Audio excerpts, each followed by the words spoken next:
Matthew Shepard was beaten to death by two men because of his homosexuality. While this was far from the first case of religious hate crimes, the reaction to his death was despicable. The Westboro Baptist Church, an independent church and hate group in Kansas, picketed Matthew's funeral with signs proclaiming that he deserved to die and that God hates fags. The Westboro Baptist Church is just one example of the many negative and damaging products of religion. Resolve that religion is detrimental to society.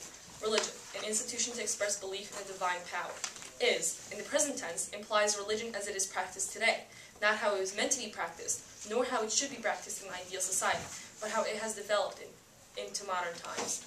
Detrimental, harmful, damaging, disadvantageous, unfavorable, negative. Society, civilization, culture, humanity, the public. The detrimental effects of religion on society are clearly shown in politics, science, art and literature, and in morality. Steven Weinberg, a physics Nobel Prize winner, claimed that religion is an insult to human dignity. With or without it, he says, you would have good people doing good things and evil people doing evil things. But for good people to do evil things, that takes religion. The past decade has been plagued with religious terrorism, violence, and holy wars, and has shown that religion has become a justification for people's evil deeds. The rift between the Western world and the Middle East continues to grow, as religious zeal is exploited to promote war, violence, and terrorism. Examples of such religion-based violence include the Mountain Meadows Massacre, September 11th, the Mumbai attacks of 2009, the 2005 London bombings, and the Bali bombings. Although the causes of terrorism are complex and many, the belief that God is on their side and that they will be rewarded in heaven give terrorists the strength to perform these acts. These attacks are seen by terrorists as small skirmishes in a much larger global religious war. These holy acts are doing severe damage to the potential progress society possesses. Religion has been shown to suppress the science and the arts. When a religion offers a complete set of answers to the problems of purpose, morality, origins, or science, it discourages exploration of those areas by suppressing curiosity, denying followers a broader perspective, and overall prevents social, moral, and scientific progress. The conflict thesis, which rose during the 19th century, has become well accepted. The conflict thesis concludes that any interaction between religion and science must inevitably lead to open hostility, with religion usually taking the part of the aggressor against new scientific ideas. Over the years, some religions have destroyed important artistic and cultural works and artifacts. The Taliban destroyed the Bamiyan Buddhas in Afghanistan in 2001 in the name of Islam. Catholic priest Diego de Landa almost single-handedly destroyed all knowledge of the Mayan hieroglyphics with a desire to wipe out Mayan religion. During the English Civil War, the parliamentarian soldiers destroyed two of the Eleanor crosses, as they were viewed to be relics of the Catholic faith, to which as Puritans they were opposed.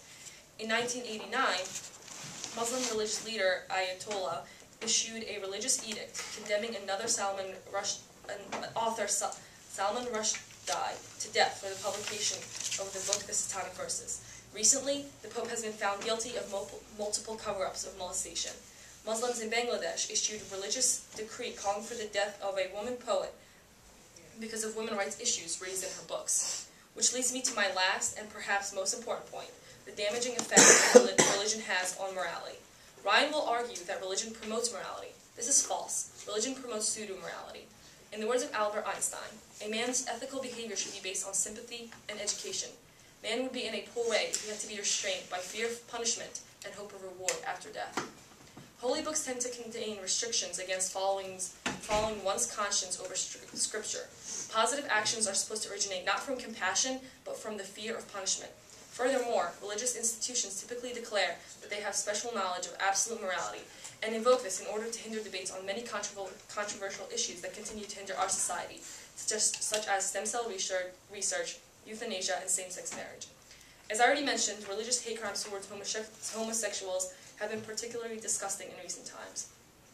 Clearly condemned in the Bible, strong religious beliefs have led to a blur in the line separating church and state, something which should be clear-cut. In July of 2005, two Iranian men, aged 16 and 18, were publicly hanged for homosexuality. Finally, religion is often discriminatory towards women.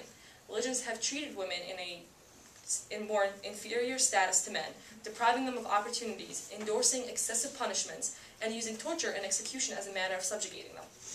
Despite what you may think, Ben, women aren't inferior to men, and I'm sure that Colin will agree with me when I say that religion used to justify female genital mutilation, when in fact the actual purpose is to deprive women of sexual satisfaction and discourage adultery, is simply not okay.